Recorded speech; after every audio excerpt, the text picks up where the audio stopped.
इस्तेहकाम Pakistan party के सदर अलीम खान ने इल्ज़ाम आयद किया है कि जनरल रिटायर्ड फैज़ हमीद ने उनके खिलाफ कार्रवाइयाँ करवाई, जहांगीर तरीन और उनके खिलाफ मुकदमा दर्ज करवाए। अलीम खान ने इल्ज़ाम लगाया कि जनरल रिटायर्ड फैज़ हमीद आर्मी चीफ बनने के लिए चेयरमैन पीटीआई की नौकरी कर रहे थे। चेयरमैन पीटीआई पर तनकीद करते हुए अलीम खान का कहना था कि तिजोरी घर वाली भर रही थी और हमें कहते थे रियासत मदीना बनाओ। कैसे हो सकता है कि घर में तिजोरी भरी जा रही हो और सरबराह को खबर तक न हो। चेयरमैन पीटीआई भी इस करप्शन में मुलव्विस थे। माशाल्लाह वो जो जनरल साहब थे, जनरल फैज साहब, उन्होंने अपनी पे ही रही थी। ये जो सारे बंदे अंदर करा रहा था, कौन करा रहा था? जनरल फैज ने कराया मुझे अंदर। जनरल फैज ने पर्चे कराए जहांगीर पे। जनरल फैज ने इंक्वायरियां करवाई नैब की आमिर कैनी के खिलाफ। क्यों करवाई? क्योंकि वो भाई साहब आर्मी चीफ बनना चाहते थे। वो नौकरी कर रहा था तो सिर्फ और सिर्फ इमरान खान की कर रहा था कि किसी तरीके नाल मैं बन जा, किसी तरीके नाल आर्मी चीफ। पैसे घर में आ रहे थे, तिजोरी अपने घर वाली के पास थी। घर में अगर तिजोरियां भरी जा रही हो और कोई ना पूछ रहा हो तो इसका क्या मतलब है कि आप शामिल हैं इस काम में, इस बेईमानी में, इस करप्शन में आप शामिल हैं। पीटीआई की 3.5 साल हुकूमत के दौरान कितने बड़े पैमाने पर करप्शन हुई, तफसीलात सामने आती ही जा रही हैं। नई तफसीलात के मुताबिक तहकीकाती इदारों का कहना है कि चेयरमैन पीटीआई की फ्रंट पर्सन के तौर पर काम करने वाली फरहत शहजादी और फराह कोगी के ज़ाहिरी और गैर ज़ाहिर करदा असासों में 2017 से 2020 तक 4 अरब 52 करोड़ रुपए का हैरत अंगेज इजाफा हुआ। 2020 में फराह गोगी 950 मिलियन रुपए के असासों को खुद तस्लीम कर चुकी हैं, जबकि इसके अलावा उनके गैर ज़ाहिरी मगर मिल्कियती असासे 3 अरब 82 करोड़ 50 लाख रुपए हैं। सिर्फ 3 बरसों में फराह गोगी के ज़ाहिरी असासों में 420%, जबकि गैर ज़ाहिरी असासों में 15,300% इजाफा हुआ। यहाँ ये बात काबिल जिक्र है कि ये असासे फराह गोगी की ज़ाती मिल्कियत हैं, जबकि एहसन जमील गुजर और बाकी रिश्तेदारों और हिस्सेदारों के असासे इसके अलावा हैं।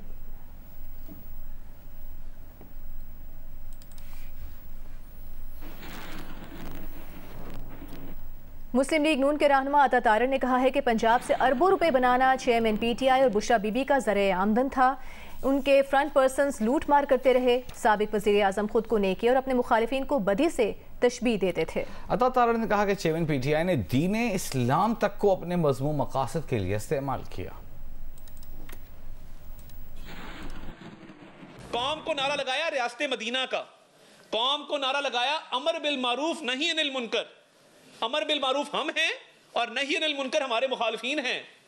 अपने आप को नेकी से तशबीह दी, मुखालिफों को बदी से तशबीह दे दी और इस्लाम को इस्तेमाल किया अपने मकासद के लिए। और ये करतूत है कि अरबों रुपया ये जो कमाया गया है, ये जो बैंक अकाउंट्स की तफसीलात सामने आई हैं, ये जो कंपनीज की तफसीलात सामने आई हैं, ये इमरान नियाजी और बुशरा बीबी का जरिया आमदन ये था कि पंजाब के सूबे से अरबों रुपया कमाओ।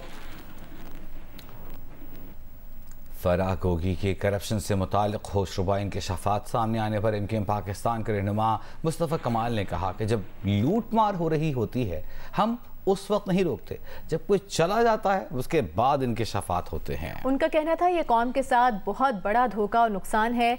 नौजवानों को पीटीआई से उम्मीदें थीं, जुर्रतमंदाना फैसले करना होंगे ताकि दुनिया का हम पर एतमाद बहाल हो। जब ये सारी लूट मार हो रही होती है तो उस वक्त हमारे मुल्क में इस लूट मार को रोकने के लिए जो इदारे हैं, जो इतने सारे इदारे हैं और पूरा मुल्क का एक निज़ाम है, वो निज़ाम जो है उसका मतलब है कि नाकाम हो गया ना। कि जब कोई भी ये काम कर रहा होता है उस वक्त तो हम नहीं रोक सकते। जब वो गवर्नमेंट चली जाती है और उसके बाद जब ये चीजें निकलती हैं तो फिर होशरुबा इंकशाफात हो रहे होते हैं। तो मैं समझता हूँ कि ये हमारे लिए बहुत बड़ा लर्निंग है और इसमें हमें जो है वो रेडिकल किस्म के इक़दाम लेने की जरूरत है। निगरान वज़ीर आला सिंध और निगरान वज़ीर सेहत में तनाज़ा शिद्दत इख्तियार कर गया है। वज़ीर सेहत डॉक्टर साद नियाज़ ने कहा है कि वज़ीर आला अवामी सतह पर उनसे माफ़ी मांगे तो ही मामला बेहतर होगा। निगरान वज़ीर सेहत का कहना था कि निगरान वज़ीर आला ने इससे पहले काबीना की मुशावरत के बगैर यूनुस ढागा का कलमदान तब्दील कर दिया था। इस हवाले से भी सूबाई वज़रा अपने तहफ़्फ़ुज़ात ज़ाहिर कर चुके। तर्जुमान वज़ीर आला सिंध ने गुज़िश्ता रोज़ बताया था कि महकमा सेहत के 4 इजलासों में वज़ीर सेहत शरीक नहीं हुए।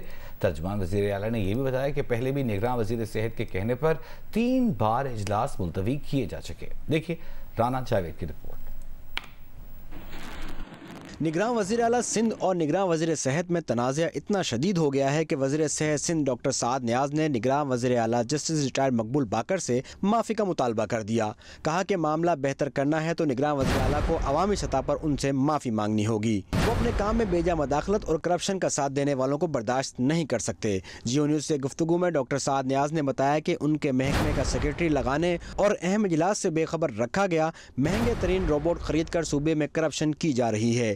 गम्बट इंस्टीट्यूट करप्शन का गढ़ है। जो सर्जरी रोबोट से नहीं होती वो भी रोबोट से की जा रही है। उन्होंने इल्जाम लगाया कि गम्बट इंस्टीट्यूट डायरेक्टर फाइनेंस के बजाय एक मुंशी चला रहा है। डॉक्टर साद नियाज़ के मुताबिक रोबोट सर्जरी से मुतालिक इजलास से कबल उन्होंने वज़ीर आला सिंध से मुलाकात भी की थी। वज़ीर आला ने कहा कि हमें साबका हुकूमत के मंसूबे नहीं रोकने चाहिए। इस पर उन्होंने वज़ीर आला से पूछा कि अगर कोई काम गलत हो रहा हो तो क्या उसे होने दिया जाए। उस पर वज़ीर आला ने आमिराना अंदाज इख्तियार करते हुए कहा, जैसा कहा वैसा ही होगा। वज़ीर आला से कहा कि ये करप्शन है और आप भी इसका हिस्सा बन रहे हैं। काबिना मुशावरत के बगैर यूनुस ढाका का कलमदान भी तब्दील किया गया, जिस पर मुतादिद वज़रा ने वज़ीर आला से तहफ़्फ़ुज़ात का भी इजहार किया था।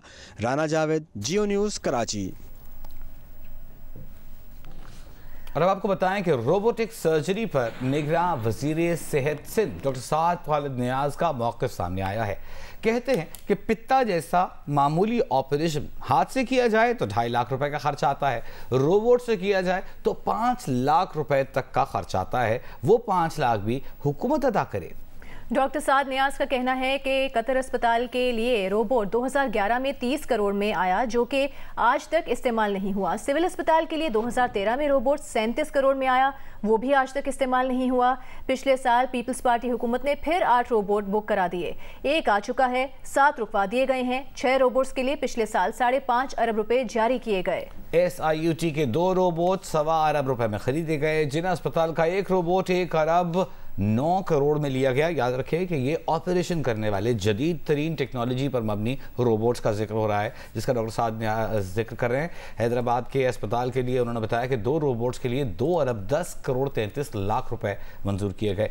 गम्बट अस्पताल के लिए 1 अरब 23 करोड़ रुपए मंजूर किए गए। ये तमाम इल्ज़ाम हैं जो कि साद नियाज़ ने, जो कि निगरान वज़ीर सेहत सिंध है, उन्होंने अपने मौक़िफ़ में दिए हैं।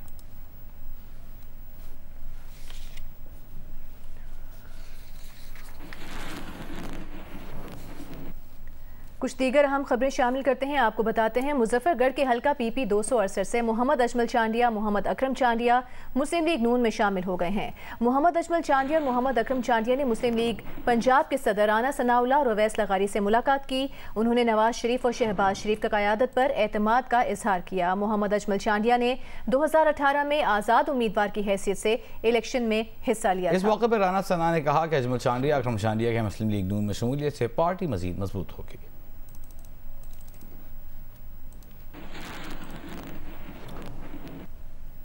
तर्जुमान इस्तेहकाम पाकिस्तान पार्टी फिरदौस आशिक़ावान ने कहा है कि उन्होंने माजी में जिस पार्टी के दिफा के लिए मुखालिफिन की आंखों में आंखें डालकर बात की, बाद में पता चला कि वो जिस राहबर के पीछे नए पाकिस्तान का ख्वाब देख रही थीं, उसी राहबर के घर में रहज़न मौजूद थे। सियासी मुखालिफिन की आंखों में आंखें डाल के अपने लीडर के बयानिए का दिफा करते करते मैं ये भूल गई थी कि मैं जिसको रहबर बना के पाकिस्तान की तकदीर बदलने का जो ख्वाब आंखों में सजा के इसमें शामिल हुई थी, वो रहबर जो है उसके घर में रहज़न बैठे हुए थे। उसके घर के अंदर जो रहज़नी हो रही थी, खतून अव्वल, उसकी सहेली फरा गोगी, खतून अव्वल का ख़ानदान, खतून अव्वल के साथ जुड़े जितने किरदार थे, वो जिस तरह से माले मसरूका पे हाथ साफ कर रहे थे, कौमी ख़जाना दिन ब दिन खाली हो रहा था, लेकिन मानिका फैमिली, फरा गोगी का ख़ानदान, उनके ख़जाने भर रहे थे।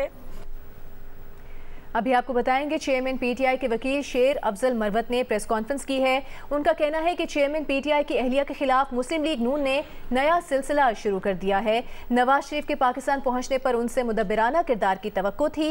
नवाज शरीफ ऐलान करते पाकिस्तान मजीद सियासी बेअमनी का मुतहम्मिल नहीं हो सकता। वकील शेर अफजल मरवत ने कहा कि कम अज कम इलेक्शन के दौरान बेहतर रवैये का मुजाहिरा करना चाहिए। पूरी पार्टी को 9 मई के मामले में उलझाया हुआ है। JUIFA के दाऊद खटक ने PTI में गैर मशरूत शमूलियत इख्तियार कर ली है, ये कहना था शेर अफजल मरवत का।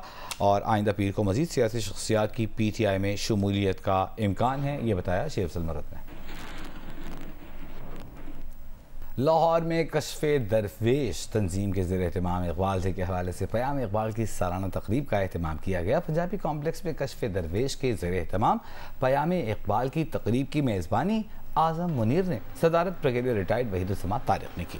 मलिक फुरकान गयास भी तकरीब में शरीक हुए। मुकर्ररीन का कहना था कि रोशन मुस्तकबिल के लिए इकबाल शनासी वक्त का अहम तकाजा है। तकरीब में deputy director Lahore walled city authority Nausheen Zaidi, Junaid Raza, SM Qari Zeba सहर, आगा कैसर, सफ्तर शाहीन और दीगर ने भी शिरकत की। इस मौके पर कलाम इकबाल भी पेश किया गया। तकरीब के इख्तिताम पर शुरका में अवार्ड्स भी तकसीम किए गए। अभी आपको बताएंगे तर्जुमान वज़ीर आला हाउस का कहना है कि वज़ीर आला सिंध के दौरों से साबित हुआ कि डॉक्टर साद नियाज़ अस्पतालों को बेहतर करने में नाकाम रहे। साद नियाज़ ने अस्पतालों की हालत बेहतर करने के बजाय SIUT पर तनकीद की। साद नियाज़ ने बदनीयती पर जायजा इजलास 3 बार मुलतवी करवाया। डॉक्टर साद नियाज़ ने कारकर्दगी का जायजा न लेने के लिए इजलास मुलतवी किया। तर्जुमान वज़ीर आला हाउस सिंध का कहना है कि साद नियाज़ जो ज़ुबान इस्तेमाल कर रहे हैं वो मुहज़्ज़िब या प्रोफेशनल सोच भी नहीं सकता। डॉक्टर साद नियाज़ को जवाबदेह बनाया गया तो बेबुनियाद झूठे बयानात पर उतर आए। साद नियाज़ आईन और कानून की पामाली पर ज़िद हैं, अपनी नाकामी पर झिंझिला रहे हैं। साद नियाज़ महकमा सेहत में अपनी मर्जी का सेक्रेटरी लगाकर ज़ाती एजेंडा चलाना चाहते हैं। तर्जुमान ने यह भी कहा कि निगरान वज़ीर आला सिंध आवाम को बेहतर तिब्बी सहूलतें देने के लिए भरपूर इक़दाम कर रहे हैं। हमसे कुछ देर पहले डॉक्टर साद नियाज़ की जानिब से इल्ज़ाम आए थे, अब उसका वज़ीर आला हाउस के तर्जुमान की जानिब से इन इल्ज़ामात का जवाब सामने आया है।